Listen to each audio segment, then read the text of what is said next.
This is from the website thewaythetruthandthelife.net.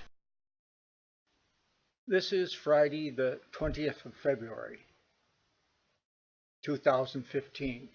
Yesterday I was terribly shocked at this news that I will show you a clip on Obama's activity, and I will explain why it was shocking and what you need to know. Washington has put itself at the forefront of the fight against violent extremism following Islamist-inspired attacks in Canada, Australia and Europe. Refuting the idea that Islam is to blame for the spread of terrorist networks, President Obama has invited international representatives to a summit on exploring how to counter ideologies that radicalize people. Let me give you a little background first. In the mid-1960s, I was going to night school and working at carborundum research, and then took a leave of absence to go full-time. With 3 children, often studied in the library in between classes, and there was a study group there. 2 interesting things happened to me while I was working at the Science and Engineering Library. Number one, I was invited by the library director, asked if I wanted to be part of a committee on student evaluation of faculty for the Faculty of Natural Science and Mathematics, which I did. I served for over a year as we built a questionnaire. The other thing was that when we were studying there, Muslim students, when they were having trouble with their homework, would come around and see if they could get help, and I helped them when I could. But that built some relationship.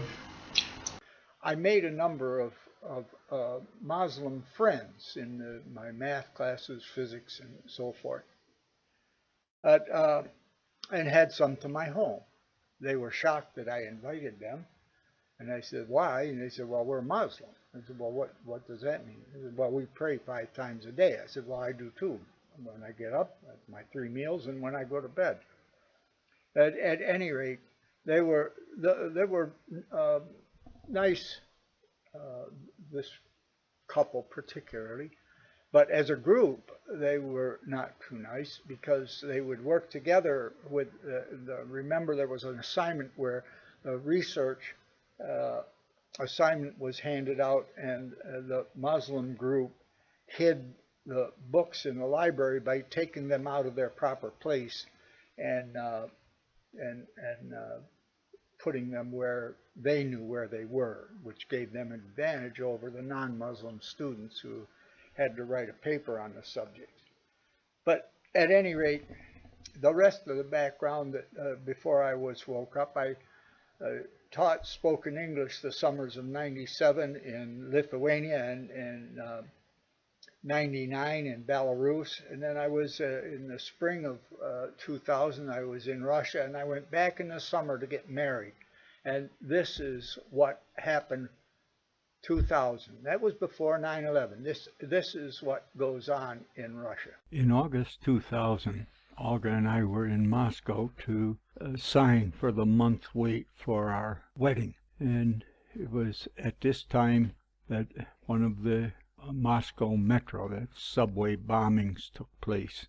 This bombing killed 8 and wounded a number of others.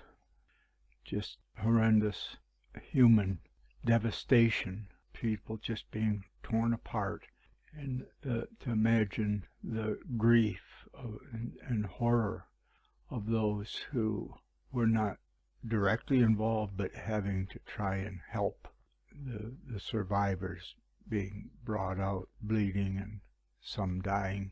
Just unbelievable. I just couldn't imagine the human cruelty like this, and it had been going on in Olga's experience back even from her grandparents when they murdered so many Armenians in 1915. Her grandmother had saved one in the potato cellar under the kitchen floor. They weren't murdering Russians. They came across the river into the Russian territory looking for the Armenians that had escaped. So none of this was new to Olga. She was so glad to think of going to America, having a safe and secure place.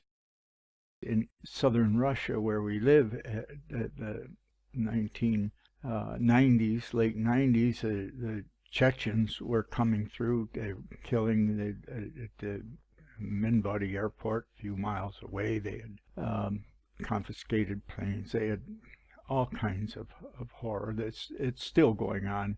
5 miles from here, in Easter, and I came last spring. They were going to, for an Easter present, going to blow up a church full of worshippers. But just hard to think that the book that teaches that this is a service to Allah would not be exposed as the foundation of something that's harming so many people and destroying children to turn them into robots. It's just unbelievable to me. But all this horror, and then Olga and I had gone south for a month to wait for our wedding, which was on September 9th. And we came back to Moscow, and we were married and looking forward with so much joy to going to America. But we went through where all these people were murdered the month before, in August 2000. And this is a picture of Olga's cousin Ludmila holding my computer, briefcase with computer, and a picture of her and Olga that I took. To our left here was a picture of all those that had been murdered at this spot, but they wouldn't allow pictures. Murder victims' pictures and flowers were there, but they, out of respect, they didn't allow any pictures to be taken of that area. So we took this just as a reminder, thankful that we're safe, but never can feel the same peace again. That I never knew such horror existed, that people did this to people and called it a religion. Why don't our leaders wake up and say the truth? That this book is the foundation of a theocratic murdering cult. And now we'll get on with it. And the apartment that had blown up, now that probably was the way that the non-Islamists got the support from the Russian people to deal with the Islamists. That I'm not going to judge that situation. It's horrendous every day here. There are Russian slaves in Saudi Arabia. There's a woman advocating that they should bring their Russian sex slaves, and that's a good thing because then they don't corrupt the Muslim women. فقلت شنو قانون الجواري؟ فقالوا قانون الجواري يعني قال المفتي قانون الجواري إن لازم تكون دولة مسلمة غازية، دولة مسيحية أو دولة غير ليست على دين الإسلامي، وأسرى، يعني لازم يكون أسرى حرب. يعني قلت هل هو حرام؟ قال لا، بالدين مو حرام. الجواري ليس بالدين حرام، بالعكس الجارية قانونها غير عن قانون الحرة. الحرة عورتها كلها إلا وجهها ويدها، أما الجارية من السرة وتحت، يعني تختلف جدا عن الحرة. والحرة لازم بعقد زواج، وهذا الجارية لا، فقط يشتريها وخلاص كأنه يعني تزوجها، فتختلف الجارية عن الحرة. فش اسمه طبعا هم كذلك هنا بالكويت سألت ناس مختصين متدينين وهذا، فقالوا لي يعني قالوا لي صح مشكلة استغفر الله يا ربي الرجل أو الرجل على دين، يعني مو إلا ملتزم حيل، يعني كل رجل سوي بدينه يعني ويكون عنده خير. الحل الوحيد إنه لازم يكون عنده يعني إذا لا يريد أن يأتي نساء بالحرام، يعني إذا كان يعني مبتلى بالفتنة، انه يعني هذا هو الموضوع، انه يعني يشتري جواري. انا صراحة اتمنى ان يسنون قانون لهذه الفئة ويفتحون يعني الباب لهذا مثل ما فتحوا باب الخدم المكاتب وهذا، يفتحون باب الجواري ويسنون قانون صحيح. يعني احنا ما نبي عيالنا يعني يضيعون بالهاوية، استغفر الله يا ربي، اللهم استغفرك واتوب اليك، بالزنا والقاذورات هذه. وان شاء الله يا ربي يا كريم خير. وانا الصراحه انا الدول اللي اشوف انها يعني مثل الشيشان اللي هي بينها حرب وبين دوله ثانيه، اكيد في في اسرى، فروحوا اشتروا هذول الاسرى. يعني مو افضل يذبحهم الجوع هناك؟ روحوا اشتروهم وش اسمه شغلوا هذا وبيعوهم على اللي التجار بالكويت.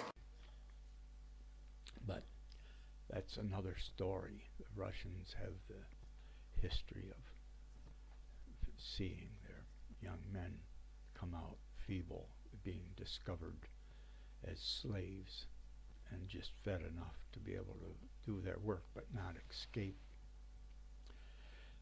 That's another story. The horrendousness, and I had no idea about Islam, as I had Muslim friends at the university, and I have nothing against people, but this, when I was shocked into looking into the Quran, and the Quran does teach to murder the unbeliever. If they don't convert, cut off their fingers, cut off their heads. Read Surah 9, and then that it's deceptive, and that's okay. And the nice surahs don't mean anything because there's a surah of abrogation, I think number 2, and the surahs are mixed up so the uninitiated read nice things and they don't count. The surah of abrogation is after Muhammad personally beheaded 600 Jews, I think it was the Qurayza tribe, for not helping him against his Arab, polytheistic Arab tribe that he had built an army and come back to fight against. But then to understand that children are indoctrinated with this teaching to murder or even die, commit suicide for this God, Allah. I just couldn't get my mind around it, and when I talked to people about it, of course, Olga was aware of this from back when her grandfather, back in the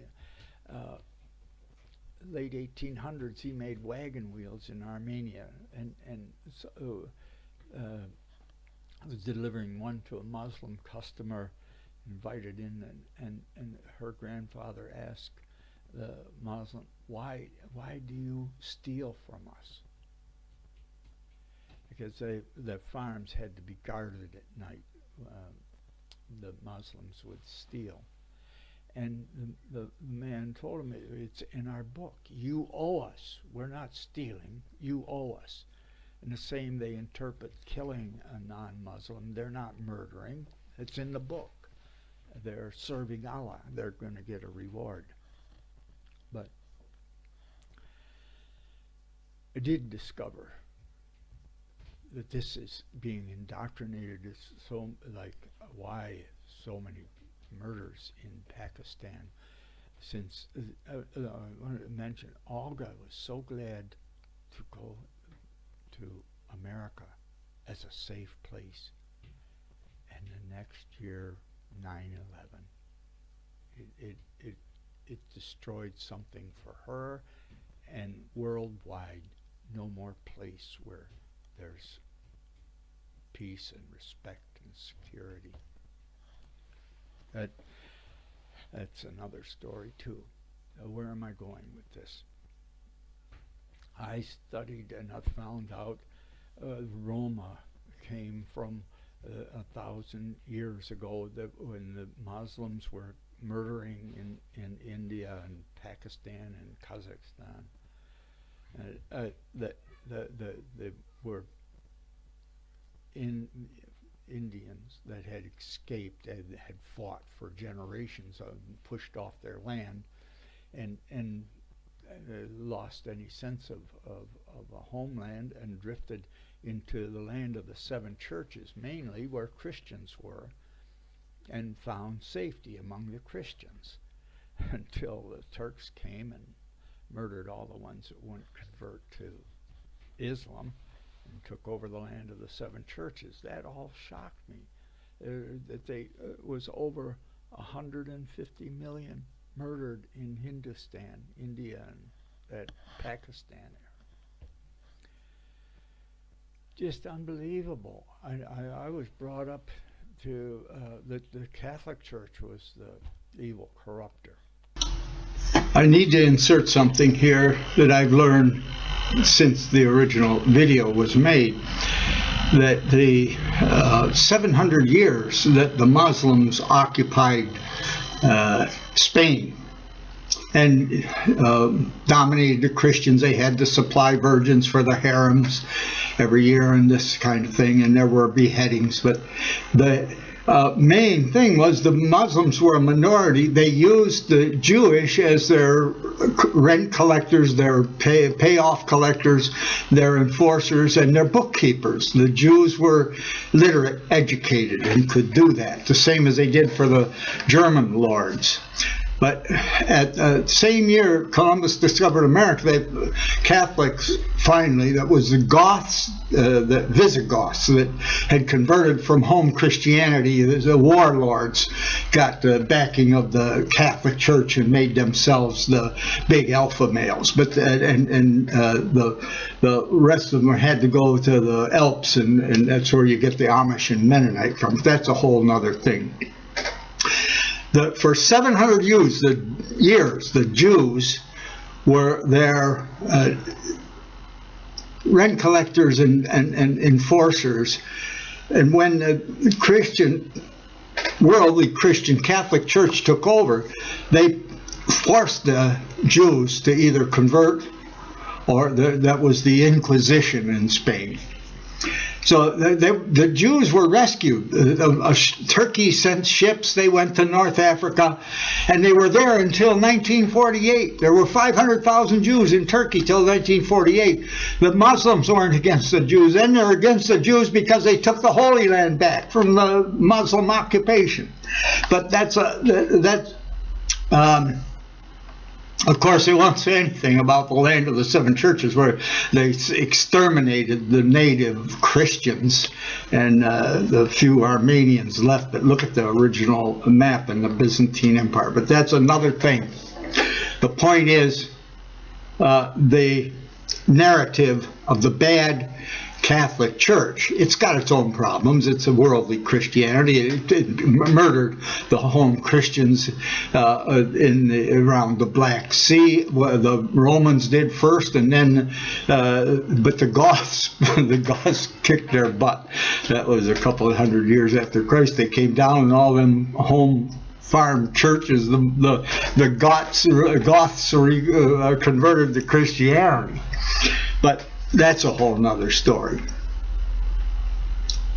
The point is, many of the Jews escaped to Northern Europe and carried this narrative of hate for the Catholic Church, which was the groundwork of support for Luther's hate and rebellion. So I've just that insight that the Jews were the source of not the only source, but the main foundation for this hate for, not for Muslims. The Muslims were their friends until 1948. Now the Muslim countries hate the Jews because they took the Holy Land back. Let's get on with it. Of course, I've come to find out there are masculine and feminine goofinesses, like the socialism, feminine socialism, communism, masculine socialism, fascism, or Islamofascism. but that the mainstay of the Catholic Church historically was the corruption of women's liberation, serving women as a power tool against men. Let me interrupt again. Netanyahu made a good point. He was talking about the Shiites and the Islamic State being the enemy of my enemy is my enemy. Both of them are caustic, want world domination for their cult of the Quran. One followed one of Muhammad's grandsons, and the other group goes the other way. At any rate, there's so many things I could share, but the reason I interrupted the enemy of my enemy is my enemy, what Netanyahu said. And there's two places where this fits, not just the Shiites and the Sunnis, or the Salafists and those that support the Western installed monarchies, like the monarchy in Saudi Arabia is scared to death. They're joining up with Israel because the pure Salafists are coming after them. But the enemy of my enemy is my enemy.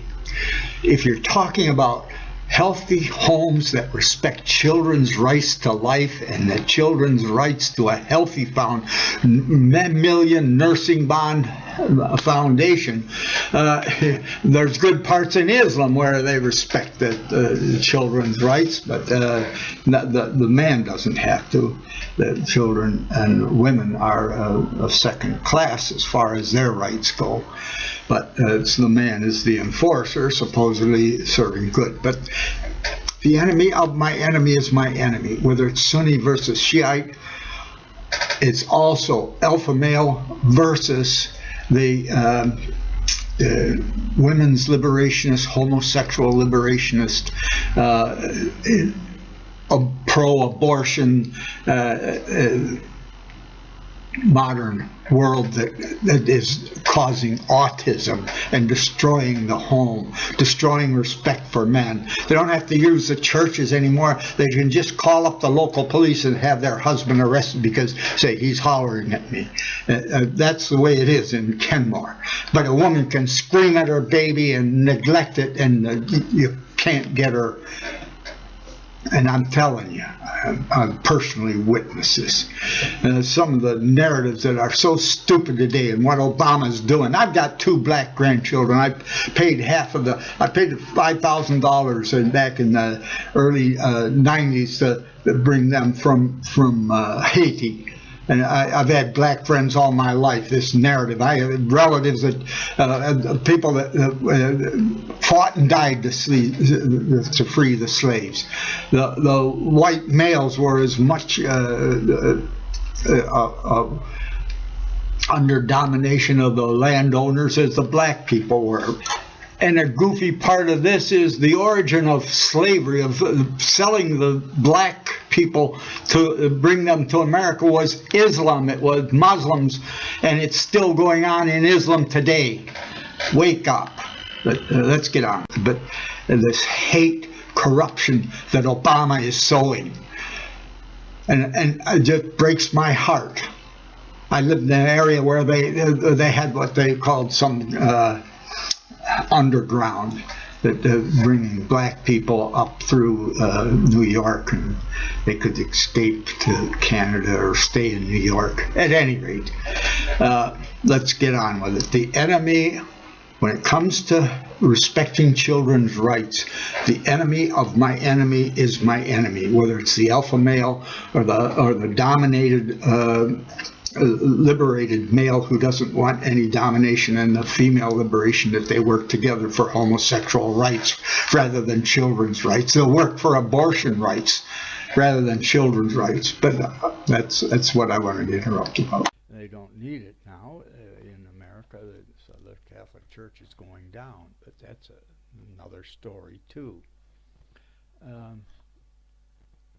So this whole purpose of this video is to bring into some focus the extremes of just simple childlike curiosity and the joy of life and exploring, and the deep concern to understand the things that are destroying a healthy future and indoctrinating children to murder and commit suicide, and how to deal with it, and the equally shocking power of women's liberation, that they're murdering infants at a higher rate.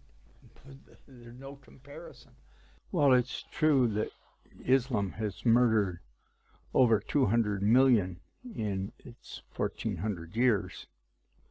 The murder rate on the average is only around 200,000, where socialism, when it had control in Russia, murdered at a much 5 times higher rate per year.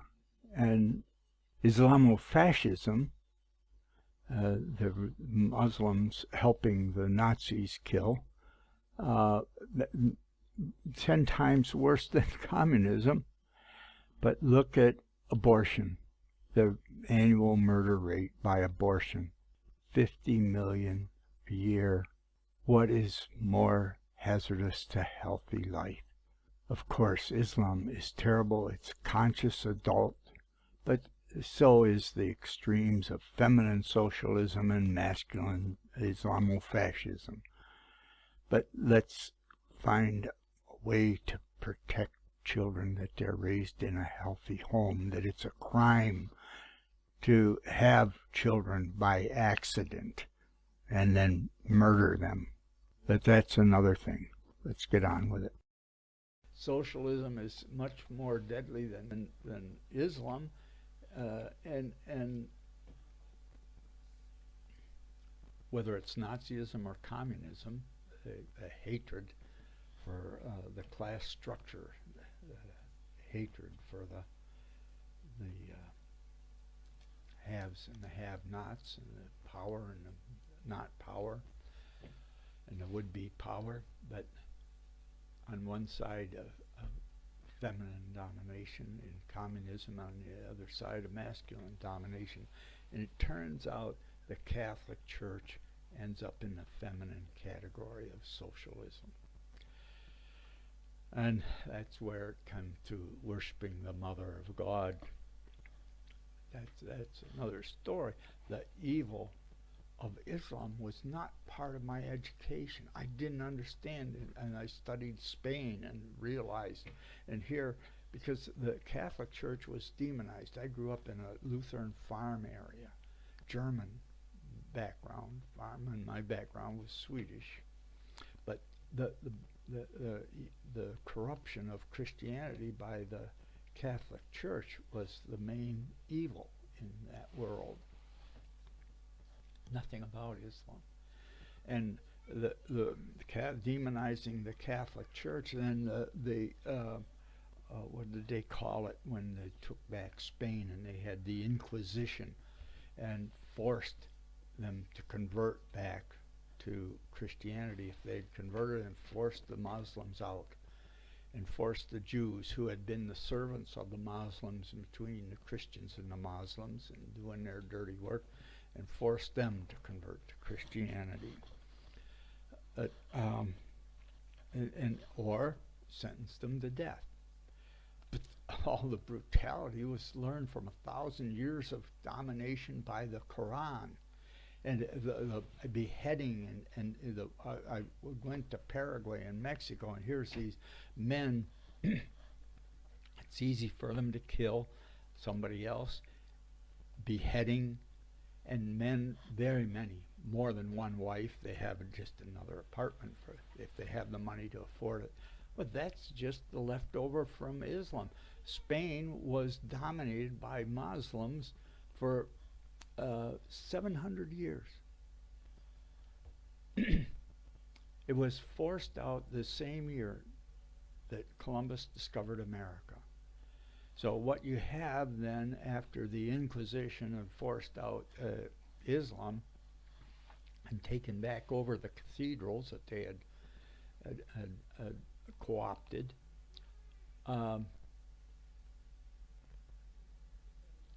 what you had was a Quranic culture with a Christian name.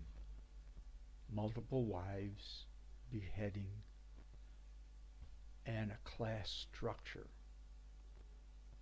Like the Muslims had their class and the lower class. So the Spanish went to South America and with the background of Muslims bringing slaves into Spain was just part of their culture. And I never understood them. It was not part of my education. And the first few years of American history was being paid to the Diet of Algiers. Ben Franklin and Thomas Jefferson went to Paris, France, and paid money to Diet of Algiers to let our ships go in to get some of the ship crew back that hadn't been murdered or just enslaved in the Mediterranean. That's another story, but it just wasn't part of my background. It wasn't in the books I'd read. But and Thomas Jefferson wanting to understand the enemy had the Quran put into English, and now we've got two members of Congress that have taken their oath of office on this Quran, which says cut off their fingers. After the holy months if they don't convert to Islam. Now there are peaceful verses about people of the book, Christians and Jews. But that was before the Surah of abrogation, where Allah said he can change his mind, and what he said last is what counts. And children are made into robots, and I discovered the foundation of that was Jewish. I'll go into all of these things. And I believe the solution to a problem is, first of all, understanding it completely. And awareness, this using Christianity as an escape from reality, put it all in God's hands. In God we live and move and have our being. We're part of God. And if we're not going to serve the next generation, they're cursed. If we're not going to care for babies that they can grow in levels of ability to care and have responsibility, humanity hasn't got much of a choice. Again, quickly, it's that this planet has escaped the destruction of life for something like 2 million years. The building process, 2 billion years, human life, in the order of 2 million years, is a miracle of time and chance. And it's not going to last forever. And the greatest thing we could do is make a safe place for intelligent life to exist. And as far as the meaning of life, it has to do with group behavior. Living alone as an intelligent being is not fun. At any rate, to explore these issues and put them in order is my purpose here. And then to get down to enjoying physics and discovering God's laws of physical reality and setting a framework, an overview that fits the puzzle together in depth of space, in depth of detail, and over this expanse of time, that we can understand reality and enjoy this awareness that we have, an opportunity for fellowship. That's my hope and prayer, and this purpose of this was to make the sense out of the going from simple joy of investigating to deep concern that it's a crisis. I hope that you're willing to wake up and be part of the solution. Thank you. The Muslims had illegally immigrated or invaded into Kosovo, heartland of the Serbian Orthodox people, and they were Serbia, after the breakup of the Soviet Union, was trying to protect their people. Ethnic cleansing, that is, Muslim killing and chasing out non-Muslims, is everywhere that they get an upper hand. And here is an example of after Clinton brought Milosevic to Wright-Patterson Air Force Base in Ohio and had this conference like he's going to, and then he sends them back and he gets NATO to bomb Serbia so the Muslims can take over. And look what they're doing. And today they have groups training for the Islamic State. They're sending recruits out. The ethnic cleansing of any Christian little areas, it's hell to be a Christian there. Just look into the reality of where Muslims get whether it's in Myanmar or the Philippines or in Kashmir or in the land of the seven churches or the Holy Land or Egypt, wherever it becomes unsafe for anybody but the Muslims. Wake up. Look at what this is, a whole community turning out to celebrate the destruction of a church. How do you think any Christian that might be left in that community feels? And this is literally hundreds of churches that this was done to. And this is what Clinton got the NATO to do, just like what Obama got NATO to do in Libya, and look at the being beheaded, the Christians with their blood flowing into the Mediterranean, and this is a product of Obama, and it's not out of ignorance. He's got an agenda, and it isn't Islam. Look at the background of where Obama's coming from. He's for homosexual rights. That's what the UN groups in Russia, they're not advocating child's rights or anything. They're advocating homosexual marriage, homosexual rights. And Russia is trying hard to rebuild the family, offering land to Russian Amish to come because they build healthy families. Oh, watch this video. This is a whole community turning out to celebrate the destruction of this church.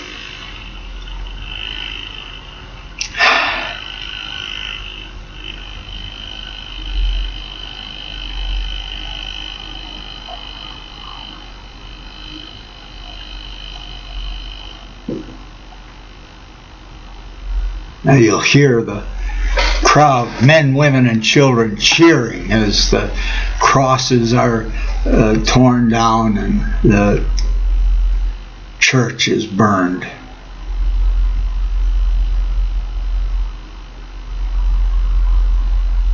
And this is what goes on where there's dominance. They talk about the bad Myanmar now. If you look at the monks being burned and castrated in the mosque even. Yes, if you fight back then you're bad. Well, that's nonsense. You've got to stand up against evil, whether it's the murdering of children or the murdering of men and women to establish a worldwide theocratic cult.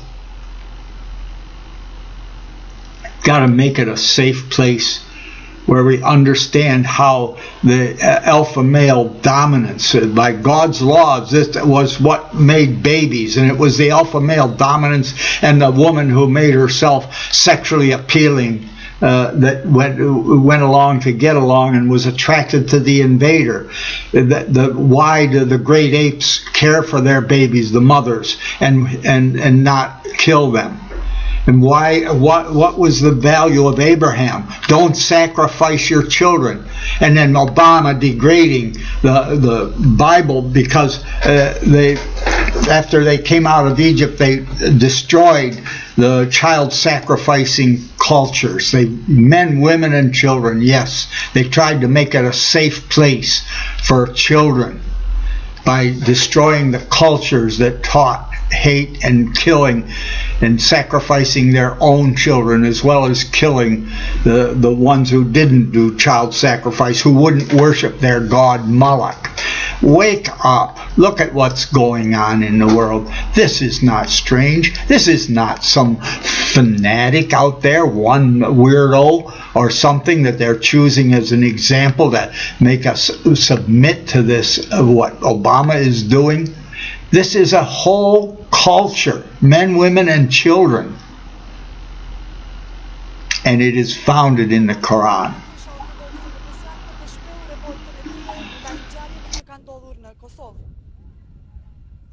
Mira la pian kanë ardhur këtu te Kisha Ortodokse në Besian për të shprehur revoltën e tyre ndaj ngjarjeve tragjike që kanë ndodhur në Kosovë.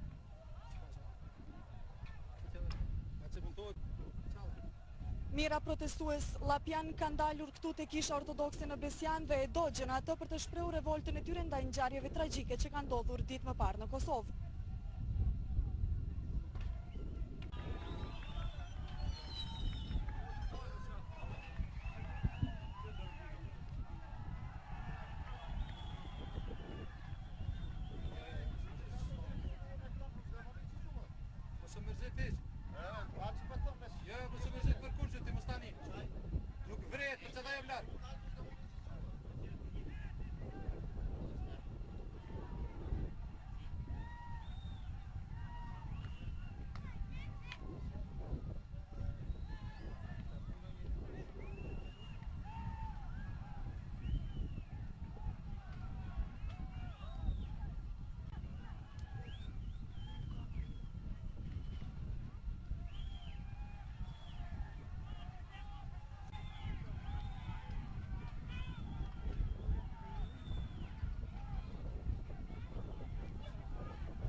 Testuesit ose diçka tjetër?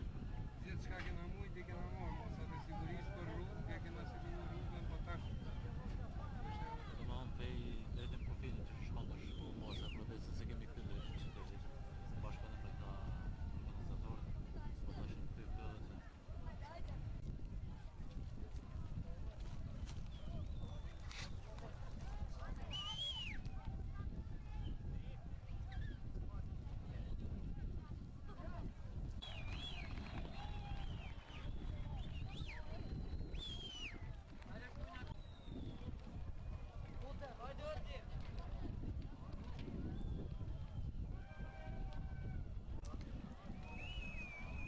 So just as leaders like myself reject the notion that terrorists like ISIL genuinely represent Islam, Muslim leaders need to do more to discredit the notion that our nations are determined to suppress Islam,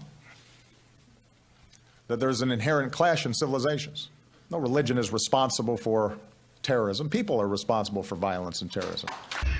This is simply not true. Just as Mein Kampf justified the Nazi terrorism and violence, the Quran justifies the Muslim terrorism and violence. Yes, there's nice verses, but Muhammad had this Surah number 2, where all the nice ones don't count, and the later ones are what counts. So Allah can come with a better one. And then they mix them up so you don't know which surah counts. But Surah number 9 counts. Read it. If they don't submit, cut off their heads, cut off their fingers. Read it. We can do whatever we want militarily to counter the current threat. But if we fail to think generations ahead at how we can prevent that threat from expanding, we will be behind the curve. This is the same academic ignorance that Obama and his minions are applying to the Muslim rape and murder in Sweden, in Norway, in Russia. I explained that, the source of it. I'll add that clip here. The same as Norway and Sweden. Many cities in Moscow, it's not safe to be on the street. But this narrative of poor people that is being used in academic ignorance and misapplying it to this situation, I explained that in response to and showed the academic ignorance and misapplication in response to a murder on Moscow streets by a Muslim murdering a man who tried to defend his girlfriend as they were walking home. As I said, it's not safe on many areas where for a non-Muslim girl to go on the street, even with her husband or a man, it's not safe. And so pay attention to this, where the academic ignorance comes from that Obama is applying. A week ago, a young man in Moscow was walking his girlfriend home, and she was harassed by a immigrant from the Caucasus, a Muslim, and when the boyfriend defended her, he was attacked and stabbed in the heart, killed. The news reporting shows so much ignorance, and there's so much ignorance about race, but I have insight into the cause and the fallacy academic ignorance going on in sociology, where it comes from. I'll explain that first. Second, I have insight into the genetic problems that men have and women have from a history of hunter-gatherer, a couple million years, and even before the violence of men against men and men taking women. And I have very clear insight into the invaders and race connection from my experience that I will share with you. So these three things about race and Islam and the genetic problems that we have. I'll first go into the one where the academic expert from the European Union has such nonsense, and it's paraded as an expert from academia. Protests then turned violent as demonstrators, some chanting nationalist slogans, attacked a shopping centre and broke into the vegetable warehouse.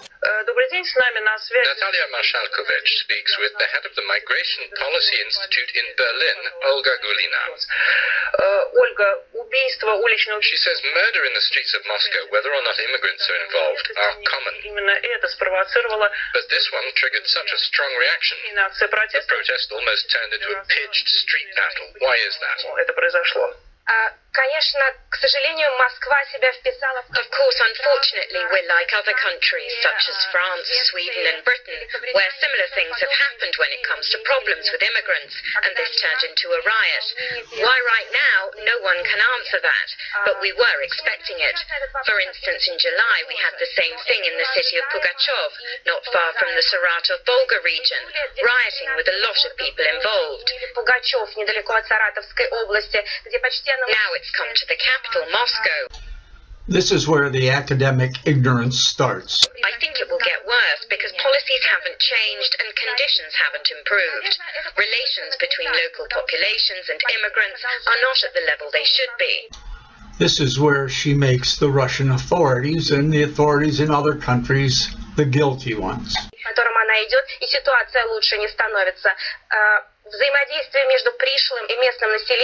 With the present case we're dealing with, it's clear that the murder angered the local people against the weakest and least protected part of the country's population. This is mostly not true. The police are afraid. That's why they wear masks. Many police are murdered. Also, there is corruption. These immigrants pay the police so that they can carry on their illegal activities. Week. The migrant workers walk around with knives, threaten people, commit rape close to the police station. They attack and mug people, but nobody shows this. All these facts are kept hidden in police reports, and we look like fools. The killer is yet to be found, but the death of Yegor Shebakov has already sparked a nationalist outcry in his neighborhood, and Moscow's worst anti-migrant violence in 3 years. Immigrants. Недовольство местного населения, недовольство скатилось на самую слабую, незащищенную часть населения в стране и мигрантов. Could this have been avoided? Is this explosion of anger just because of migration policy, or are there other things to factor in? This is where the academic ignorance starts. The foundation was in the race riots in America, that the books on sociology that address these problems of minorities came from that era. When I was 16 in America, I was on the road selling magazines door to door, a different city every week. I started off in the poor areas, and that was many black and some white. The blacks generally had nice apartments. The whites that lived in the poverty areas lived in garbage. But they were called white trash. I was in one home where the kitchen table was so dirty the only clean spot was where a plate scratched it when it was set on the table. The 50s, there was a policy of welfare in the northern states, and blacks were immigrating from the south. But when I was on the road in the 50s, there were still many black areas. The men, the fathers were there, the homes were well taken care of, and the men dressed very respectfully. They were safe neighborhoods to walk through. But the welfare had started, and the welfare was given to women who didn't have a husband. And the amount of welfare depended on the amount of dependent children. And it just grew into a real problem. And that is children without a father. And the bad behaviors on the streets began to grow. It had already grown to some of the apartments that were, you couldn't stand the smell in the elevator from the pee, and in the back hallways poop, and the garbage thrown out the windows. That was in the high-rise apartment buildings for everybody. But this problem of breakdown of the black home, no meaningful father or husband, and the children being given daycare, so things were broken down. And what the sociologists recommended, and with all these race riots then, and along this time, and Martin Luther King died, so there was no strong voice and he was killed by a hateful person, but he was no longer there to try and bring some sanity to these young black men that had no father. So it was such a wonderful thing that South Africa had Desmond Tutu and Nelson Mandela, wonderful black man that got out of prison and was president there right now. But what a blessing that he was there to help guide young men, although you can still see the hatred for whites there, and that's a whole other thing. At any rate, the sociologists advised the government and business community to hire these young blacks and give them a job. As I said, I was supervisor of maintenance in a plant, and we had to hire this young black 17-year-old or 18-year-old. And as it turned out, we couldn't fire him. And he had a radio. He'd sit around listening to his radio. But surprisingly, after a month, he began to take hold, and he was answering calls responsibly. And I was just pleased to see how that worked out. At any rate, that's the way they stopped the race riots as an affirmative action policy. Whether they were qualified or not, you had to hire them. Whether they were qualified or not, you had to let them in. In later years of the 60s, I was at Carborundum Research, and this affirmative action became so strong they couldn't get a contract without hiring women and blacks, whether they were qualified or not. And the universities had to take them whether they were qualified or not. And that still exists, this affirmative action. They had to hire so many unqualified people, they no longer could afford to pay men enough to support a family, because they had to spread it around. And then Carborundum, we were working in nuclear ceramics. But they ended up losing their competitiveness, and the contracts went to places like Germany and Japan because they had to hire so many people that were not productive. At any rate, that's where this thought came from, that it takes 10 or 15 years in advance to solve the problem. You have to give them a job and give them and keep them off the streets. Well, it had nothing to do with Islam. It had to do with fatherless homes and hoodlums out on the street rioting, and give them a job to get them off the street. Muslims have their fathers in the homes, but they have to memorize the Quran, and they are taught that the unbeliever is not respected. And as a matter of fact, when they have control, they first need to put fear in the unbeliever, and if they don't convert, Surah number 9 makes it very clear: cut off their hands and cut off their heads if they don't submit. And that's the truth. It has nothing to do with fatherless homes and the groping. I've had with my wife here on the street, I've had to put up with it. It has nothing to do with that these men weren't raised without a father. It has to do with they view the non-Muslim woman as a sex object, even if she's walking with a white man. And they're not afraid. Look what this man says. We haven't caused any scandal. It was all set up.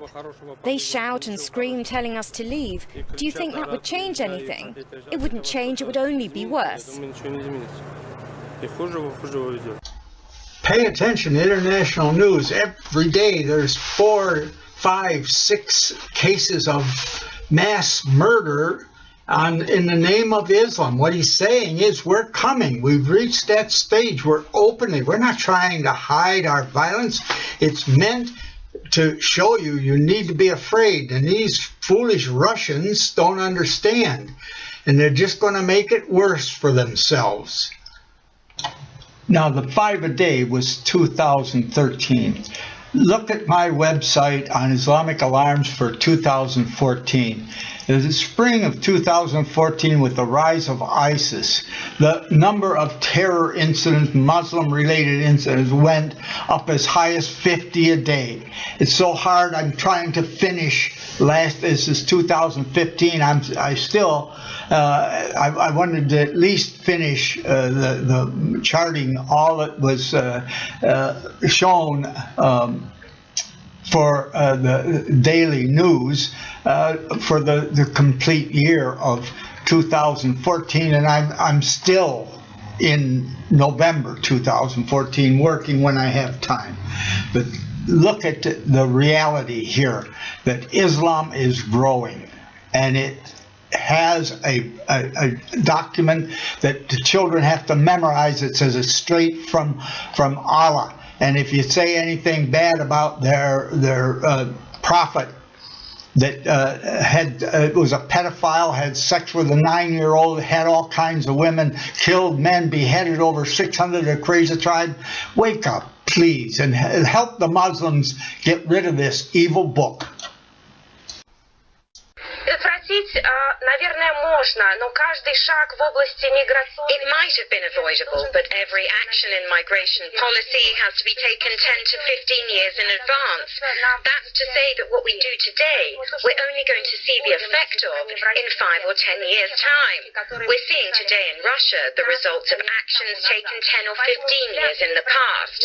To avoid the October 10th rising in Moscow would have meant thinking ahead. Нужно было об этом думать несколько раньше. We have to think about what to do now to lessen the risks of similar events happening in future. Снизить вероятность подобных событий.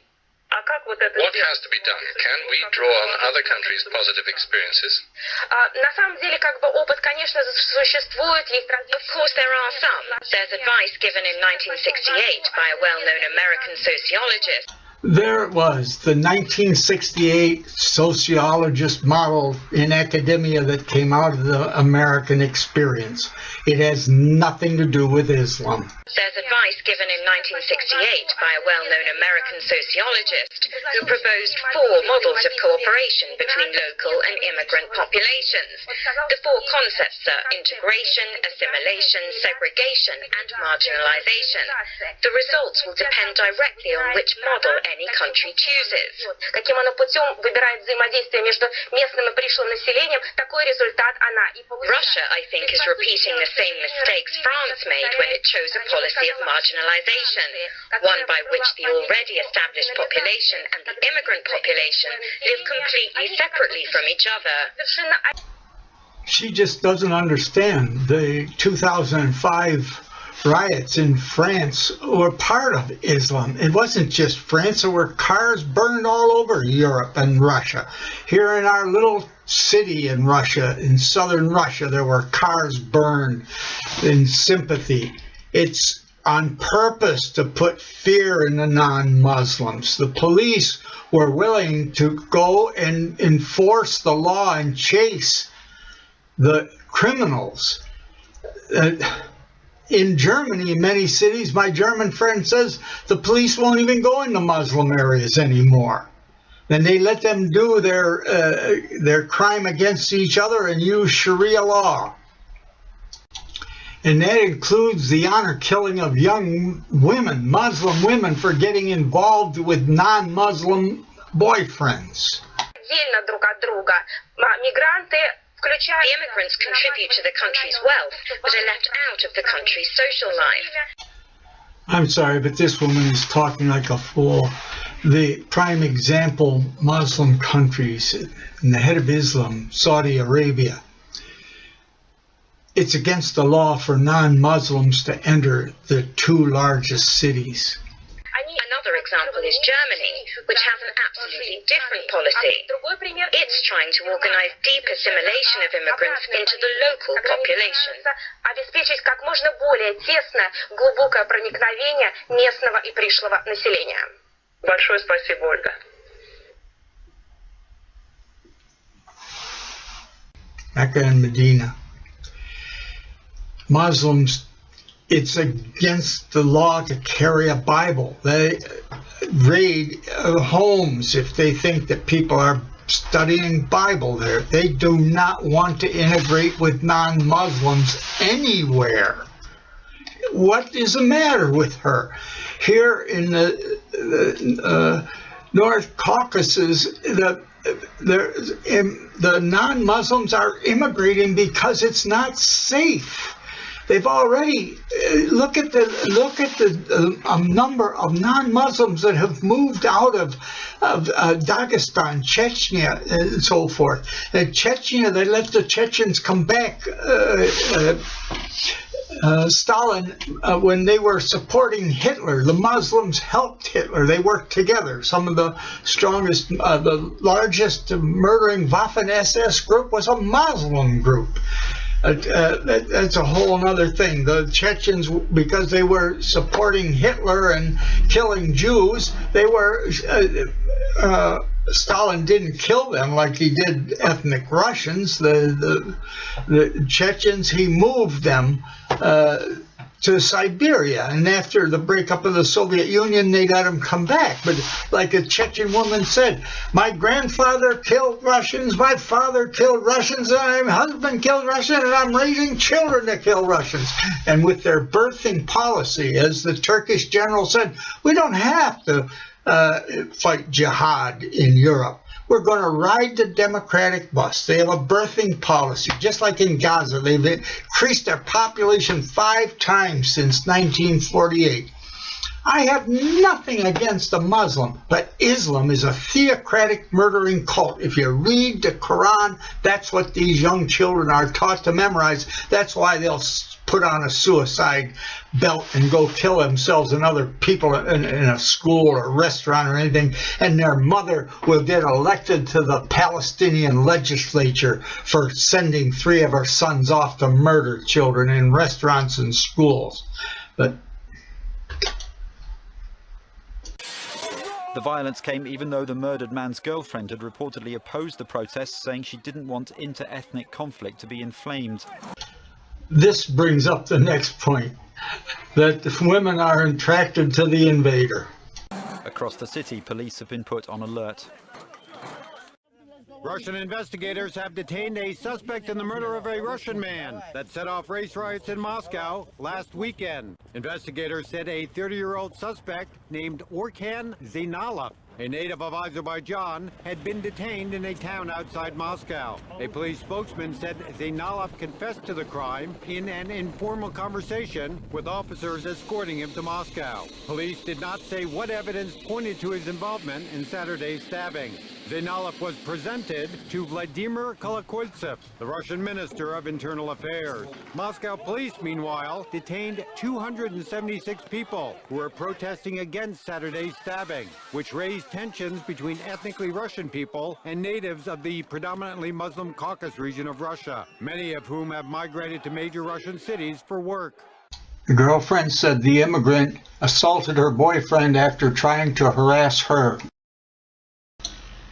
According to the Quran, the holy book of Islam, women have a second-class status if they are Muslim. If they're not Muslim, they have no status. They can be taken as sex slaves.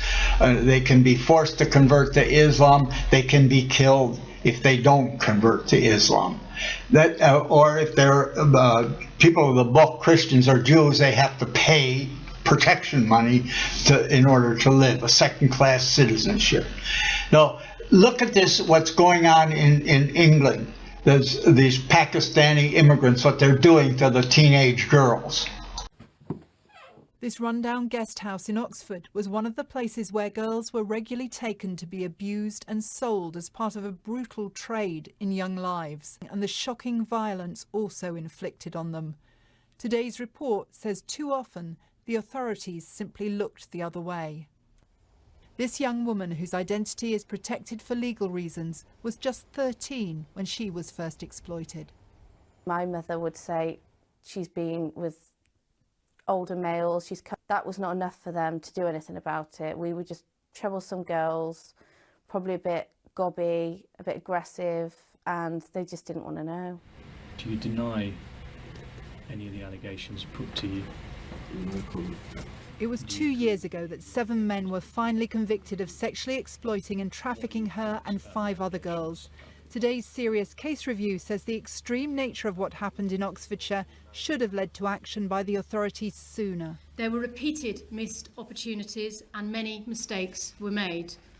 The review concludes that the child sexual exploitation across Oxfordshire from 2005 to 2010 could have been identified or prevented earlier. The report says those failures left young people in the grip of their exploiters. It found professional tolerance of young teenagers having sex with adults. Social workers, police and others saw victims as very difficult girls making bad choices, and it points to a worrying lack of curiosity. Although most of the men eventually convicted of exploitation were of Pakistani heritage, it concludes racial sensitivities were not behind the lack of action. But the same in Europe as in America. If you investigate Muslims, police are harassed as being discriminatory and profiling, and the same as the race baiters are doing here and in Europe. But look at this, how this narrative is that's in the universities is being used. Identified as West Londoner Mohammed Mwazi. Cage spokesperson Kerry Bullivant joining us now. Hello to you. Thank you for joining us here on Sky News this afternoon. Let me ask you straight off the bat, what level of harassment by the security services here in the United Kingdom justifies beheadings? It's not about justifying anything. Nobody here is apologising or trying to make an excuse for what happened. We're talking about the causes of it. For years now in the British discourse on this issue, we've failed to look at the causes of radicalisation in an honest manner. The conveyor belt theory that's been pushed time and time again has been proven academically to be incorrect. It has no empirical evidence. Yet every single time one of these horrific attacks happens, the people who perpetrate it quote foreign policy as the key pusher. They quote harassment and domestic policy as factors. And we keep on ignoring that. And it's not about justifying it. It's about looking at the causes of it so that we can make everybody safer, both here and abroad. How do you feel about the beheadings?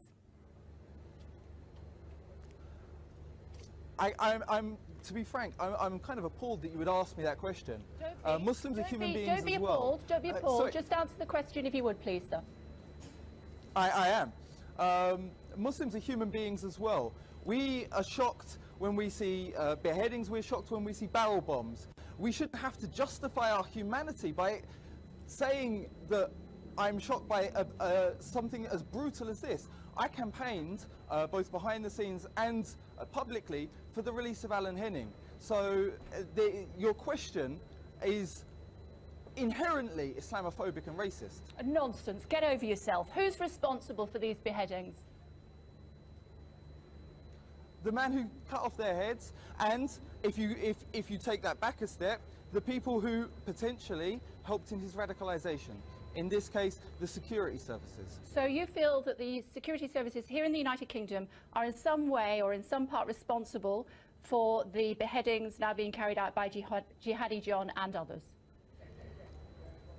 Everybody has agency for their own actions, and everybody, regardless of where they are and who they are, should be held accountable by the law, by due process, for any sort of torture that they do and any sort of killings without due process that they take. That is a blanket statement for all people in all times. So are you saying that the security services are in some way responsible for these beheadings, was my question. What I've said is that we have to look at all of the history of these things as well. If you try and take these issues in a vacuum, then you're not going to be able to analyse how they happened and try to get to some sort of understanding of how to stop them from happening again. Okay, so do you feel that in some way the security services in the United Kingdom are responsible for the beheadings carried out by Jihadi John? I feel, I'll give you the answer that you've asked me 3 times. I feel that the security services have time and again harassed people and pushed them, and that has played a part in the radicalization of this man. Now, he is responsible for his own actions. They are partly responsible for putting him in that position. Do you condemn his actions? I've already said, I'm sorry, I'm not answering that question. It's a ridiculous question. I've already gone through this and dealt with it.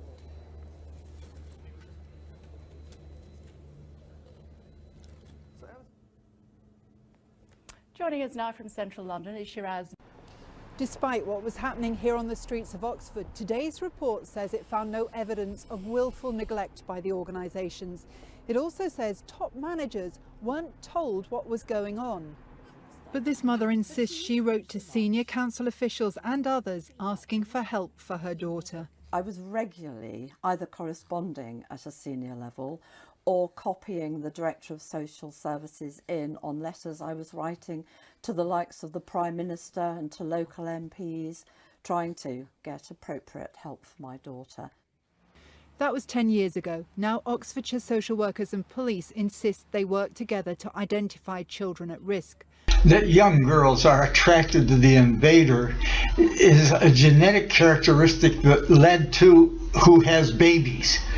And where is the discussion about the rate of Islamic rape and seduction all over Europe of non-Muslim girls? Where is the open discussion of the reality that what's going on in Stockholm? Check out the news. This is not an aberration. Where we live in the Caucasus, about 5 years ago, a 15-year-old girl in our building, different entrance, ended up missing.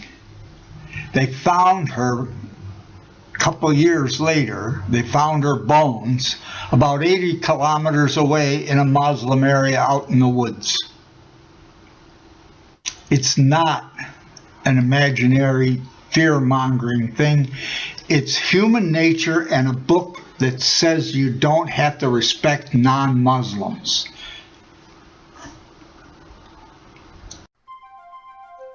Announcing Book 5 of the Crackpot Conspiracy Series. Islamic World Domination, Fact or Fiction by Martin and Patricia Riot is now available at Amazon. Is Islam really a religion of peace? Do you believe the war on terror is really over, as the Obama administration claims? Do you believe the ongoing jihadist attacks around the globe are peaceful? Did you know that the Quran, or Quran, the Holy Book of Islam, commands its followers to spread Islam by the sword? And Muslims have been doing just that for centuries. The Quran also instructs its followers to lie, that's known as taqiyya, or to lie by omission, known as kitman, in order to spread Islam. But one of the biggest lies is that Islam is a religion of peace. Instead, Islam is a religion of war, violence, and vengeance to be spread by the sword. The goal of Islam is that Allah's word and religion reign supreme. According to the Quran, the holy book of Muslims and Islam, Muslims are to pretend to be friendly to unbelievers until strong enough to overcome them. Then Muslims are to make war against unbelievers, that's non-Muslims, converting them by the sword. Also, according to the Quran, any people conquered by the sword must then convert to Islam, or submit to virtual slavery, or be killed. Some list of choices, huh? Make no mistake about it. The goal of Islam is Islamic world domination, and that's as instructed by their holy book, the Quran. Allah will only be satisfied when the entire world is Muslim. The teachings of the Quran, the basis of Sharia law, give no rights to women or children, and Islamic supremacists are pushing to have Sharia law in the USA. Islamic supremacists are working in the USA and around the globe to gain the power necessary to overthrow and dominate all infidels, and that would be us, folks. Islamic supremacists are using taqiyya, remember that's lying commanded by the Quran, to lull us into accepting Sharia law and eventual Muslim domination. Barack Hussein Obama is allowing infiltration into the highest levels of our government to these Islamic supremacists who have sworn to destroy us from within by our own hands. Obama is even allowing Islamic supremacists into sensitive positions of national security and national defense. We ask you again, do you believe Islam is a religion of peace? Do you believe the war on terror is over? Get your copy today of Islamic World Domination, Fact or Fiction by Martin and Patricia Riot, and discover the truth for yourself. Islamic World Domination, Fact or Fiction by Martin and Patricia Riot is now available at Amazon.com.